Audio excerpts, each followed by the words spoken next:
Hello everyone. आज हम क्या पढ़ेंगे? लोकतांत्रिक अधिकार के बारे में। बेसिकली लोकतांत्रिक अधिकार क्या होते हैं, अधिकारों के बिना जीवन कैसा है, अधिकार हैं क्या, या हमें अधिकारों की ज़रूरत क्यों है ना। बेसिकली हम आज जानेंगे कि लोकतांत्रिक अधिकार, लोकतंत्र क्या होता है। First of all we want to know about the लोकतंत्र मीन्स डेमोक्रेसी, एंड देन अधिकार मीन्स राइट। लोकतांत्रिक अधिकार क्या है? पहली बात, अगर हम लोकतंत्र की बात करें, लोकतंत्र क्या होता है? लोकतंत्र वो होता है लोगों के द्वारा बनाया गया तंत्र। लोगों के द्वारा बनाया गया तंत्र को हम कहते हैं लोकतंत्र कहते हैं। और अधिकार, बेसिकली अधिकार की डेफिनेशन सिंपल सी होती है। अधिकार वो होते हैं जो हमारे समाज या फिर हमारे संविधान ने मान्य कर रखे हों या फिर उनको मान्यता दी गई हो, उसको हम कहते हैं अधिकार कहते हैं। इसका मतलब होता है लोकतांत्रिक अधिकार। क्या हम लोकतांत्रिक अधिकार के बिना जी सकते हैं? ऐसा पॉसिबल नहीं है। ऐसा हम लोगों के लिए, हमारे लिए क्या, किसी भी देश कंट्री की बात की जाए तो वहां पर बिना अधिकारों के जीवन अधूरा है।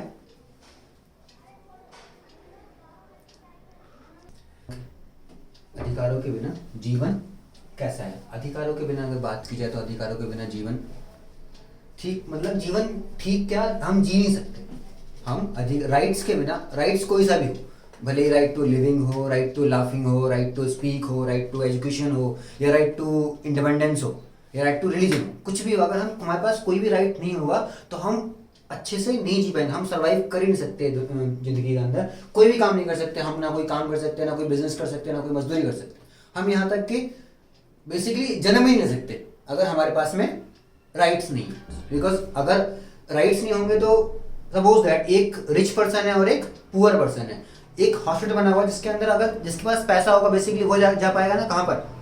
हॉस्पिटल के अंदर। एक के पास जो पैसा नहीं होगा वो कहाँ जाएगा? बेसिकली या तो वो उस हॉस्पिटल में जाएगा जहाँ पर पैसे कम लगते हैं, या फिर वो अपने बच्चे को कहाँ जन्म देगा? अपने घर पे। तो बेनिफिट कहाँ पर होगा? हॉस्पिटल के अंदर। क्यों? वहाँ पर बहुत सारी मेडिसिन, बहुत सारी फैसिलिटीज होती है। बट अगर हम अपने बेबीज को अपने घर में ही जन्म देते हैं तो क्या होता है, वहाँ पर हमें बहुत सारी ट्रीटमेंट्स नहीं मिल पाते। सो दैट मैं अगर कहूँ कि लोग अधिकारों के बिना जीवन भी अधूरा है या इंसान जी भी नहीं सकता, तो वो गलत नहीं होगा। ठीक है, तो फर्स्ट हमारी थिंक थी कि अधिकारों के बिना जीवन है क्या? तो मैं कहूँगा नहीं, अधिकारों के बिना हम नहीं जी सकते। क्योंकि हमारे पास जब कोई अधिकार ही नहीं होंगे, हमारे पास कोई एम ही नहीं होगा हमें क्या करना है। कोई भी काम करने के लिए हमारे पास क्या होना चाहिए? एम होना चाहिए। एम होगा तभी हम अपने जीवन में आगे जा सकते हैं। सेकेंड थिंग, फिर मैंने बताया आपको कि अधिकार क्या है। अधिकार बेसिकली वो है समाज के द्वारा या फिर संविधान के द्वारा आपको दी गई मान्यता जिसकी कोई गारंटी है, विच इज कॉल्ड अधिकार या फिर राइट हम उसको कहते हैं जिसको हम कोई दावा कर रहे हैं किसी के ऊपर। हम दावा, आप दावे का मतलब ये नहीं कि आप कोई भी दावा कर सकते हैं किसी के लिए, तो हर एक दावा अधिकार नहीं होता। अधिकार बेसिकली सिंपल सी डेफिनेशन ये होती है कि अगर आपसे कोई पूछता है कि अधिकार क्या होते हैं, तो आप बोलेंगे अधिकार वो होते हैं जिसको समाज या फिर आपके संविधान के द्वारा मान्यता दी गई है या किसी ने उसको अप्रूव्ड कर रखा है, विच इज कॉल्ड अधिकार या फिर राइट वो होते हैं, that is those thing they are approved by the society and the constitution, that is called right. Next, फिर मूव करते हैं लोकतंत्र में अधिकारों की क्या जरूरत है। लोकतंत्र में, अब लोकतंत्र से मैंने आपको स्टार्टिंग में बताया था क्या लोकतंत्र क्या होता है? लोगों के द्वारा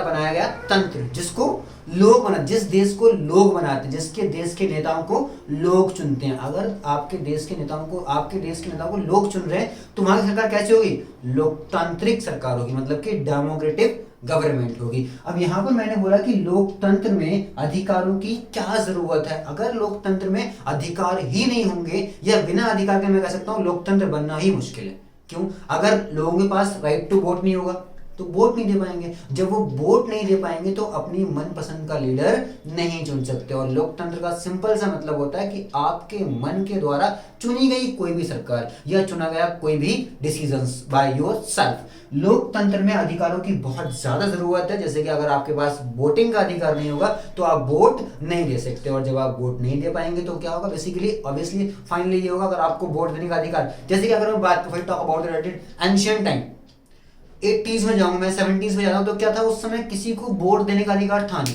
या फिर अधिकार मिले भी तो कैसे अधिकार मिले, उनको अधिकार ऐसे मिले जैसे कि जिसकी जो इंसान 25 साल से ऊपर की उम्र का है वो वोट दे सकता है, फीमेल्स वोट नहीं दे सकती थी, उनको वोटिंग राइट नहीं थे।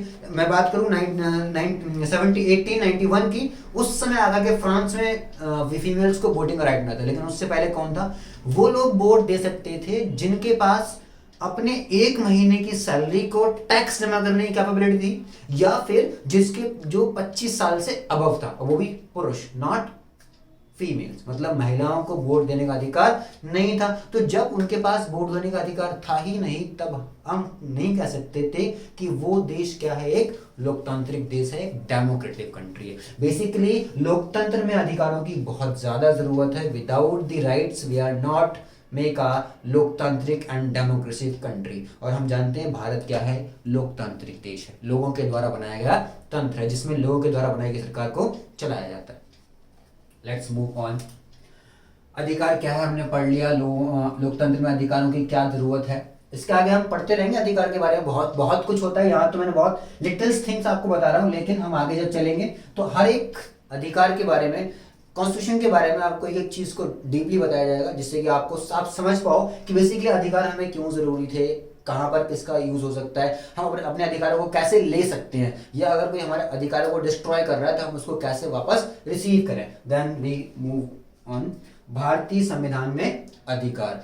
अब जिसने हमारा संविधान बनाया, जैसे कि मैं अगर बात करूं तो सबसे मेन रोल्स किसका है, डॉक्टर भीमराव अंबेडकर, लेकिन इनके साथ साथ बहुत सारे लोग और भी हैं जिन्होंने कॉन्स्टिट्यूशन को बनाने में बहुत अहम, बहुत ही इंपॉर्टेंट, बहुत ही महत्वपूर्ण अपनी भूमिका निभाई है। उसी की तरह हमारे भीमराव अंबेडकर भी थे।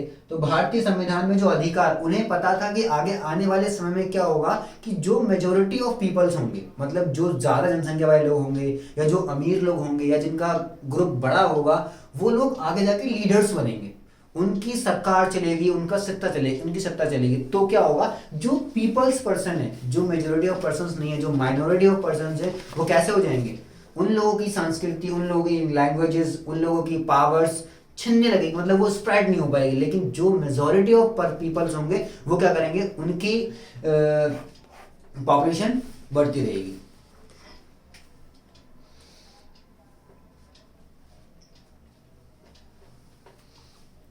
भारतीय संविधान में अधिकार में बहुत सारे अधिकार दिए गए। जैसे कि सबसे पहले अधिकार की बात की जाए तो मौलिक मतलब फंडामेंटल राइट, मीन्स जो हमारी, मौलिक का मतलब क्या होता है, हमारी लाइफ को जीने के लिए वो हमें नेसेसरी है, वो जरूरी है। किसी भी व्यक्ति को सरवाइव करने के लिए अगर मौलिक अधिकार, फंडामेंटल राइट्स नहीं मिलेंगे तो they are not survive in the country. So मौलिक अधिकार, सबसे पहला अधिकार आता है आपका समानता का अधिकार। मतलब हमारे देश का कोई भी व्यक्ति, उसके ऊपर कैसा भी कानून हो, कुछ भी हो, उस पर एक बराबर अप्लाई किया जाता है, भले ही वो हमारे देश का प्रधानमंत्री हो, राष्ट्रपति हो, या फिर किसी एक गांव का मजदूर हो। उन दोनों के लिए जो हमारे कानून हैं या जो हमारी समानताएं हैं वो कैसी हैं, सेम है। हम ये नहीं कह सकते कि आप प्राइम मिनिस्टर हो तो आपके लिए ये रूल्स हैं और आप एक नॉर्मल पर्सन हो तो आपके लिए ये रूल हैं। Both are same position in our country, मतलब दोनों की पोजीशन सेम रहेगी, दोनों को समान अधिकार मिलेंगे। अगर दोनों ने एक कोई सेम गलती की है तो दोनों को सेम सजा मिलेगी। ऐसा नहीं है कि जो गरीब इंसान है उसको आप कम सजा देंगे और जो अमीर है या फिर प्रधानमंत्री या फिर राष्ट्रपति या फिर सांसद है उसको आप सजा कम देंगे। दोनों के लिए एक बराबर सजा। जैसे कि हम आज से कुछ साल पहले की बात करें तो प्रधानमंत्रियों के ऊपर भी बहुत सारे मुकदमे चलाए जा चुके हैं, इंदिरा गांधी के ऊपर भी बहुत सारे मुकदमे चलाए जा चुके हैं। तो इंदिरा गांधी या फिर और बहुत सारे लीडर्स हो सकते हैं जिनके ऊपर आप मुकदमे चला सकते हैं, तो उनको भी एक नॉर्मल पर्सन की तरह अदालत में जाना पड़ेगा अपनी सफाई देने के लिए, अपने उसको पेपर्स को पेश करने के लिए। देन सेकंड वाला स्वतंत्रता का अधिकार। स्वतंत्रता का मतलब क्या, हम इंडिपेंडेंस, हम सब लोग जीना तो चाहते हैं किसके साथ, स्वतंत्रता के साथ, कि हमें कोई परेशान ना करे, हमें कोई डिस्टर्ब ना करे, हमारी जो लाइफ हो एकदम फ्री हो, कोई दूसरा उसमें इंटरप्शन ना करे, हम लोग खुश रहें। तो इसलिए हमें क्या दिया जाता है, स्वतंत्रता का अधिकार भी हमारे जिन्होंने कॉन्स्टिट्यूशन बनाया, Bhimrao Ambedkar is a very important person. तो उन्होंने सोचा था कि अगर मैं स्वतंत्रता का अधिकार हम यहाँ पर नहीं मेंशन करेंगे तो क्या होगा, लोग स्वतंत्र नहीं रह पाएंगे। क्योंकि अगर हमने अपनी कंट्री कैसी बनाई है, लोकतंत्र, तो हमें स्वतंत्रता का अधिकार भी होना चाहिए। सेकेंड वन इस शोषण के खिलाफ अधिकार। मतलब इसका मतलब होता है कि आपके साथ में होने वाला डिस्क्रिमिनेशन या किसी भी तरह की ऐसी एक्टिविटी जो आपके लिए सूटेबल नहीं है, उसको हम बोलते हैं शोषण, या फिर आप कह सकते हैं कि आपको कोई परेशान कर रहा है तो उसके खिलाफ भी आपके पास अधिकार है कि अगर आपको कोई परेशान करता है, कोई भी किसी के भी थ्रू, जैसे कि सपोज दैट कोई बाहर बहुत तेज म्यूजिक में गाना बजा रहा है और आप पढ़ाई कर रहे हैं, तो क्या होगा, आप उसके अगेंस्ट में जाकर के रिपोर्ट रेट दर्ज कर सकते हैं कि मेरा शोषण हो रहा है, मैं जब पढ़ाई करता हूं तो during the my study they are outside the many peoples are listening a song in a very high volume, मतलब जो बहुत सारे लोग हैं वो बहुत हाई वॉल्यूम के साथ में गाने सुनते हैं, सो दैट मेरे को पढ़ाई में इंटरप्शन होती है, डिस्टर्ब हो, इसीलिए एक अधिकार को और रखा गया जिसको कहते हैं शोषण के खिलाफ अधिकार। अगर कोई आपको करता है परेशान तो आप इस अधिकार के तहत उस पर कार्रवाई कर सकते हैं। Second and last one is शिक्षा, धर्म एंड लिविंग, रहने का। आप भारत के निवासी, अगर आप भारत के नेशनलिस्ट हैं तो आप भारत के अंदर कहीं पर भी कभी भी कहीं भी रह सकते हैं, आपको किसी भी तरह की कोई रोक टोक नहीं होगी। दूसरी चीज,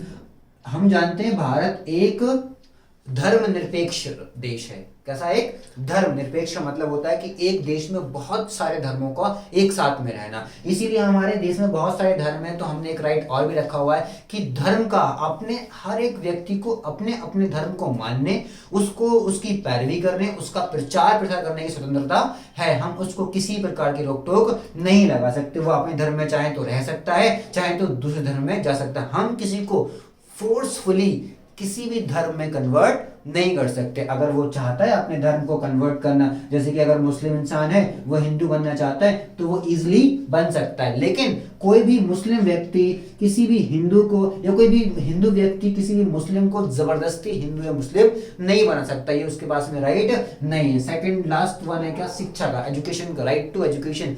हर एक पर्सन के पास में राइट टू एजुकेशन दिया गया, क्योंकि हमारे संविधान निर्माताओं ने बोला था कि अगर हम इस अधिकार को नहीं रखेंगे तो आगे आने वाले समय में क्या होगा कि जो अमीर तबके के लोग होंगे, जो हाईएस्ट ग्रेटेस्ट क्वालिटी या इनके पास बहुत सारा पैसा होगा, बहुत रिच पर्सन होंगे, वो अपनी संस्कृति, अपने कल्चर को बहुत आगे तक लेके जा सकते हैं, लेकिन जो इसी के अगेंस्ट में जो बहुत सारे पुअर पर्सन होंगे वो क्या करेंगे, वो ना ही पढ़ पाएंगे ना ही लिख पाएंगे और उनकी संस्कृति धीरे धीरे डूबती चली जाएगी। इससे क्या होगा, हम सिर्फ किस पे फोकस कर पाएंगे, जो हमारी अमीर सोसाइटी है, जो हमारी हाईएस्ट सोसाइटी है, हम वहां पर ही कर पाएंगे फोकस, लोएस्ट पे नहीं कर सकते। ऐसा हमें आज भी देखने को मिल रहा है, लेकिन काफी हद तक हम इसके करीब पहुंच चुके हैं। हम कोशिश करते हैं कि शिक्षा का अधिकार दिया जाए, क्योंकि इसके अगेंस्ट हमने बहुत सारी पॉलिसीज बनाई, जैसे केंद्रीय विद्यालय की पॉलिसी बनाई है, एनसीईआरटी बनाया आपने, दिल्ली के अंदर चलता है बहुत ही फेमस, अब आप एनआईओएस बना रहे हैं। सेकंड थिंग, हमारे सबसे एक 1996 में एक प्रोग्राम आया था जिसमें हमने क्या बोला था कि हम सन 2020 तक क्या करेंगे, 5 से 7 साल के बच्चों को प्राइमरी एजुकेशन में एडमिशन, जबकि हम उसको काम करने में असफल रहे हैं, लेकिन हमारी प्रयास उसमें जारी है। तो ये था आज का प्रोग्राम लोकतांत्रिक अधिकार के बारे में, बाकी आगे हम कंटिन्यू रखेंगे। So good bye.